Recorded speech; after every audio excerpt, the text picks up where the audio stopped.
जंगल का एक साधारण परिवार था। बहुत ही दुखी संसार था। सास बहू से लड़ती थी और बहू की सूनी गोद नहीं भरती थी। बहू का नाम मीनू था। बेचारी जन्म से ही अभागिन थी। पैदा होते ही 2 साल बाद ही उसकी माँ चल बसी थी। इसीलिए उसके पिता ने बहुत मेहनत कर कर उसे और उसकी भाई की पालन पोषण किया था। फल ले लो फल, सस्ते सस्ते फल, ताजे ताजे फल। मीनू बड़े होते ही मीनू के पिता ने अपने दोस्त की बेटे से मीनू की शादी करवा दी और शादी की 2 साल बाद ही मीनू के पिता चल बसे। अब मीनू की परिवार में बस उसकी भाई बच गया था, लेकिन वो भी दूसरे जंगल में रहा करता था। शादी के बाद मीनू ने सोचा था कि अब फिर से उसकी खुशियाँ लौट आएगा, लेकिन ऐसा कुछ नहीं हुआ।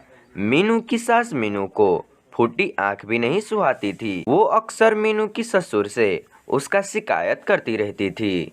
अरे, कहाँ से उठा के इस अभागन को मेरे बेटे के गले में बांध दिया।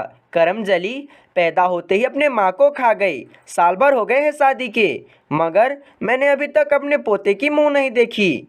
राधा का ससुर भले आदमी था, इसलिए अपनी पत्नी को ऐसे बातें करने से समझाया करता था। ये तुम क्या कह रही हो कोमल? बच्चे होना भी क्या इंसान के हाथ में है? तुम भी क्या खामोखा बेचारी के पीछे लगी रहती हो? ऐसे ही रोध होकर मीनू का जीवन गुजर रहा था कि एक दिन एक अनहोनी हो गई। एक दुर्घटना में मीनू की पति की मौत हो गई।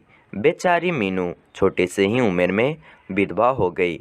उसका ससुर उसका दुख तो समझता था, लेकिन उसकी सास अपनी बेटे की मौत का जिम्मेदार मीनू को ही मानती थी। पहले अपने माँ को खा गई और अब मेरे बेटे को भी खा गई, डाइन कहीं की। इस तरह ही मीनू की सास मीनू को रोजाना ही ताना दिया करती थी। मीनू बेचारी चुपचाप सास की ताना सुना करती थी और आंसू बहाया करती थी। उसकी दुख समझने वाला कोई नहीं था। उसकी पड़ोस में बिमला और बुलबुल रहा करती थी। वही दोनों आकर मीनू से कुछ समय बातें किया कर लेती थी, जिससे मीनू को बहुत अच्छा लगता था। एक दिन की बात है। अरे ओ करम जली, ये दाल बनाई है तूने, एकदम पानी जैसी पतली। इसे भी कोई खा सकता है भला?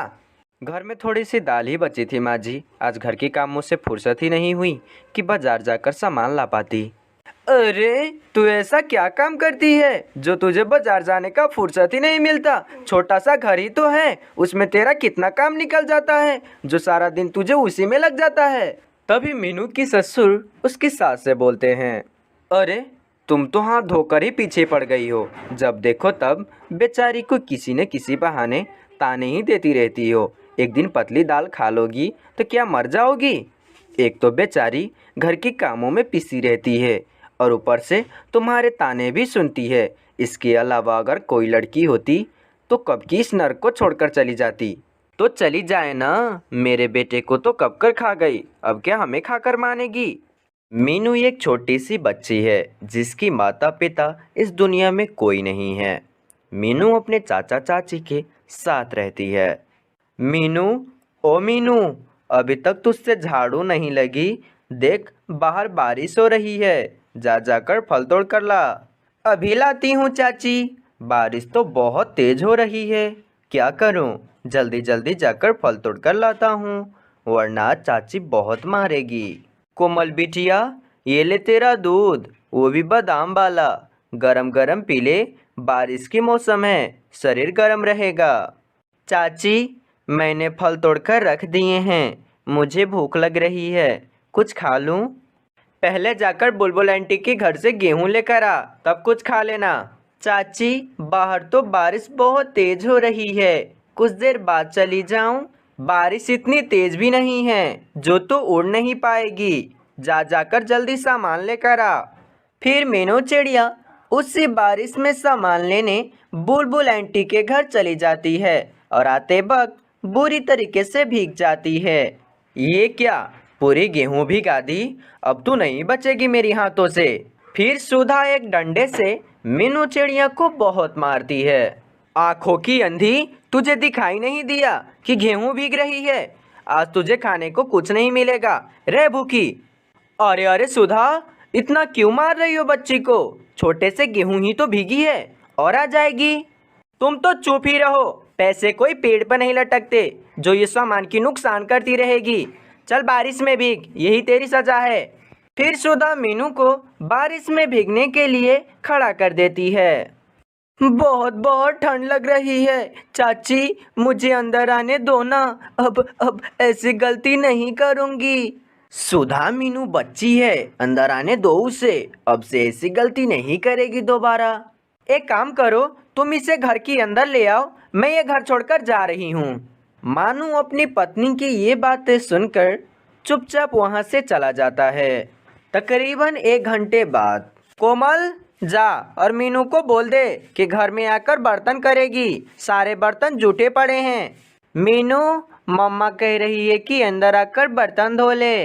फिर मीनू आकर घर के सारे काम करती है, लेकिन फिर भी सुधा का अत्याचार मीनू पर कम नहीं होती है। एक दिन की बात है। अरे सुधा बहन, ये क्या कर रही हो? कोई भला अपनी सौतन की बच्चे को पालते हैं?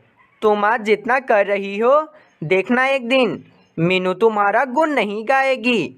मैं तो कहता हूँ कि ये मीनू की बच्ची को घर से निकाल दो, वरना तुम बहुत पछताओगी। हाँ बुलबुल, तुम ठीक कह रही हो, मुझे भी ऐसा ही लगता है। अब मीनू को घर से निकालना ही पड़ेगा।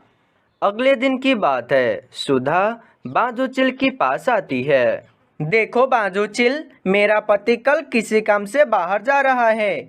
मुझे नहीं पता कि तुम ये कैसे करोगे, लेकिन ये काम हो जाना चाहिए। हाँ ठीक है चिड़िया, मैं समय पर आ जाऊंगा और अपना काम कर दूंगा, लेकिन तुम अपना काम कर देना, वरना तुम तो मुझे जानते ही हो। फिर अगले दिन हो जाती है। मीनू बेटा, चल तुझे जंगल की सैर करा लाऊं। घर में रह रह कर तू बोर हो गई होगी ना। सच में चाची, आज आप मुझे घुमाने ले जाएंगे? मुझे तो यकीन ही नहीं हो रहा कि आज आप मुझे जंगल की सैर कराने वाले हैं। फिर सुधा कोमल और मीनू को लेकर जंगल के अंदर आती है।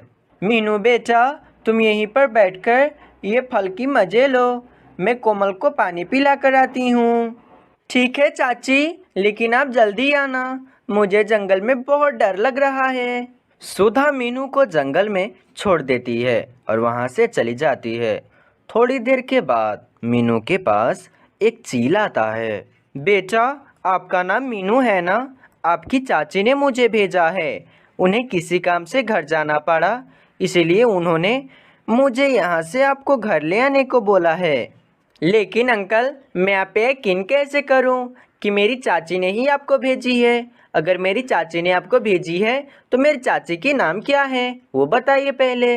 वो बेटा, तुम्हारा चाची का नाम नाम नाम वो मैं भूल गया हूँ, लेकिन तुम चलो मेरे साथ, तुम्हारे चाची ने बुलाया है। बाजू चिल की ये बातें सुनकर मीनू चिड़िया एकदम से घबरा जाती है और वहाँ से भागने लगती है। तो वो चील भी मीनू चिड़िया की पीछा करने